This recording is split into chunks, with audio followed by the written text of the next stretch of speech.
Olá, sejam todos muito bem-vindos e bem-vindas ao curso Magna.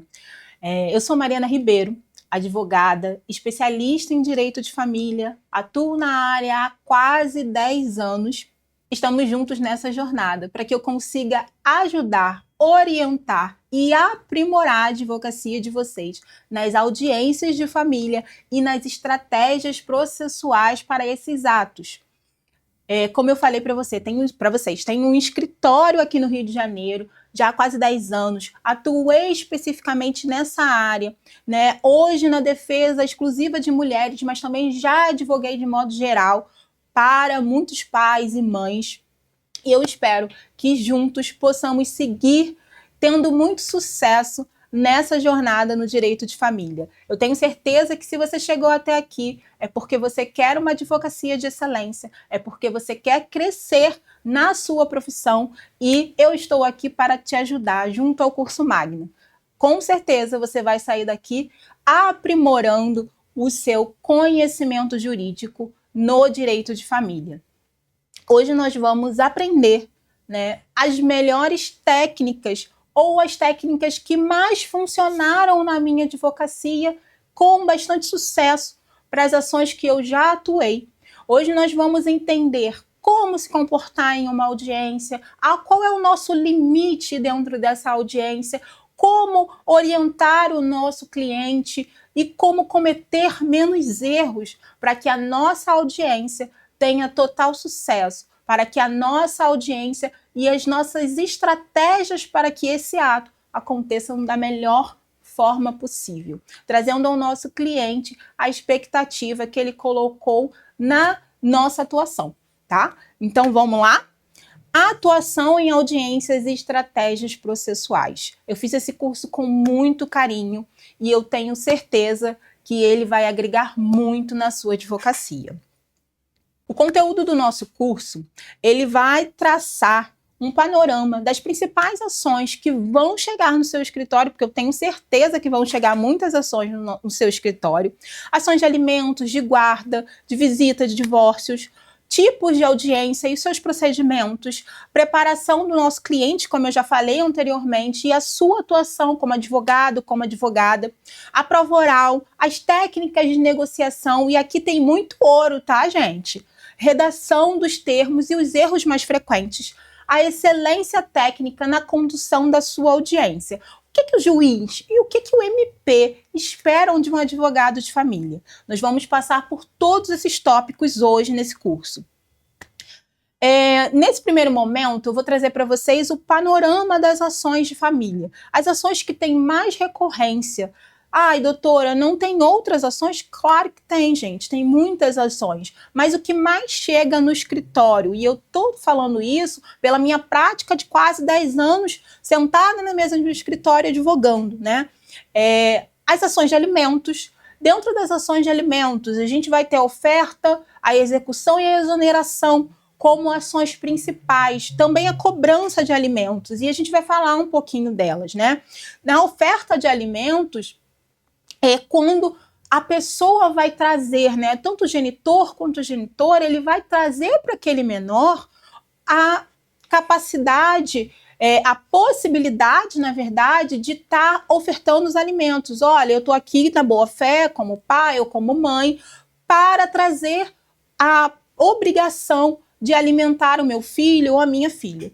Na execução, a gente vai trazer um momento contrário disso. Significa aquele pai ou aquela mãe que não pagou os alimentos, ele vai ser executado, porque já tem uma sentença judicial. E aqui a gente precisa ter muito cuidado. Por quê, doutora? Porque muitas vezes o cliente vai chegar para você e vai dizer que quer executar, né, que quer cobrar os alimentos. E a gente precisa ter cuidado para orientar o cliente da seguinte forma: buscar saber se ele tem ou não a sentença de alimentos, porque se não houver sentença de alimentos, a gente não fala em execução. A gente não pode executar algo que não tem um título. Então, a oferta e a cobrança vão gerar um título, que é a sentença, e se esse título não for cumprido, aí sim a gente consegue ter a exoneração de alimentos, a execução de alimentos, perdão. A exoneração é quando finda o caráter, quando finda, perdão, a obrigação alimentar. E aqui a gente também precisa ter cuidado.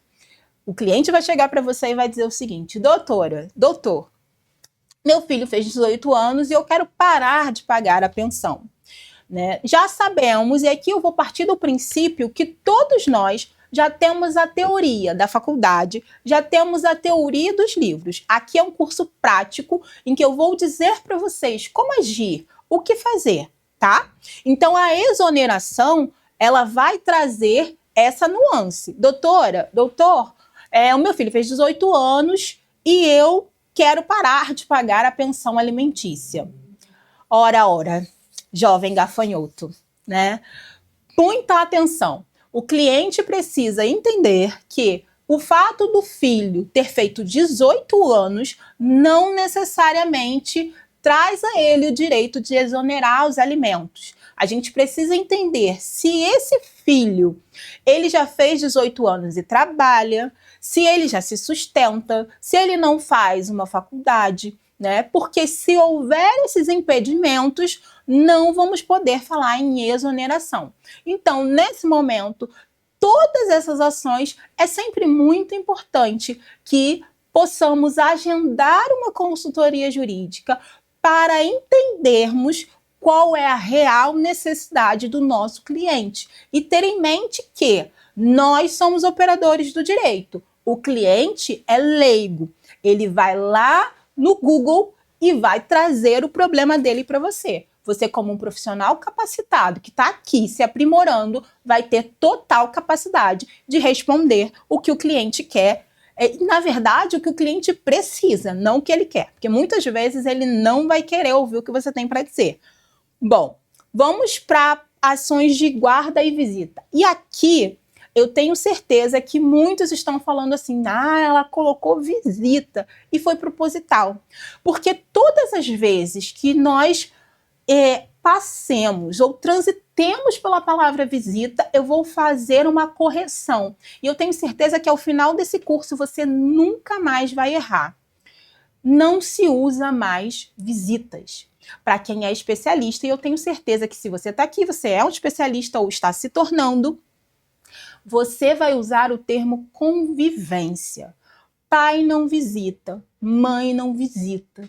Todos eles convivem. Então, pega o seu material, pega essa palavrinha visita e risca ela do seu vocabulário, do seu dicionário e, principalmente, das suas petições. Nós mostramos o quanto somos especialistas quando usamos os termos corretos daquela área. E assim a gente consegue se diferenciar dos demais advogados. Então, quando a gente ingressar com uma ação de guarda e regulamentação de convivências, não vamos mais usar o termo de visita. Doutora, mas a senhora botou visita no material. É estratégico, é para que vocês entendam o que eu estou falando. E eu tenho certeza que quem está prestando atenção nesse vídeo nunca mais vai errar. Outra ação que é altamente lucrativa, no entanto, também muitas vezes trabalhosa, é a ação de divórcio. Aqui a gente precisa ter muito cuidado, tá? E essa aula ela está sendo dada, e eu repito mais uma vez, com a perspectiva de que vocês já têm ali todo o conhecimento dessas ações. A gente está tendo um panorama das principais ações de família. E é importante que eu ressalte isso com vocês, porque aqui nós estamos falando de um curso prático. É um curso que nós vamos atuar juntos no direito de família. As ações de divórcio, que é hoje o carro-chefe, por exemplo, da minha advocacia, é a ação talvez mais lucrativa dentro do direito de família. E aqui eu não estou incluindo o direito sucessório, tá? Eu estou falando exatamente do direito de família. A gente tem dentro dessas ações de divórcio as ações que a gente chama de ações correlatas, ações anexas, que é alimentos, ação de guarda e a regulamentação de convivência. Porque muitas vezes você vai ter que trazer isso para resolver o divórcio como um todo, tá? E aqui, especificamente no Rio de Janeiro, onde é a minha maior atuação, né, nós não cumulamos o divórcio litigioso, principalmente, tá? Nós não cumulamos. Os juízes aqui pedem para desmembrar. Então, nós vamos trazer ali 3 ações: ação de divórcio, ação de guarda e regulamentação de convivência e ação de alimentos, tá? Não distante é ação de reconhecimento de paternidade, também de investigação de paternidade. Ela é muito frequente aqui no Rio de Janeiro, né? E nos demais estados também.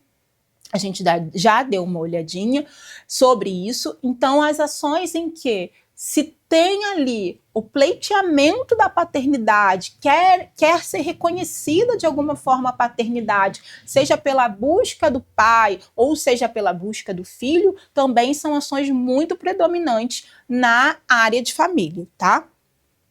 São ações de natureza personalíssima, e aí a gente tem o menor sendo representado por seu genitor, ou o seu genitor pleiteando a guarda, e aqui a gente precisa ter muita atenção quando a gente está colocando o representante legal no polo, ou quando é só o representante, por exemplo, nas ações de guarda e regulamentação de convivência, quem é o polo ativo dessa ação é o representante legal. Já na ação de alimentos, não. É o menor representado pelo seu pai ou pela sua mãe, tá?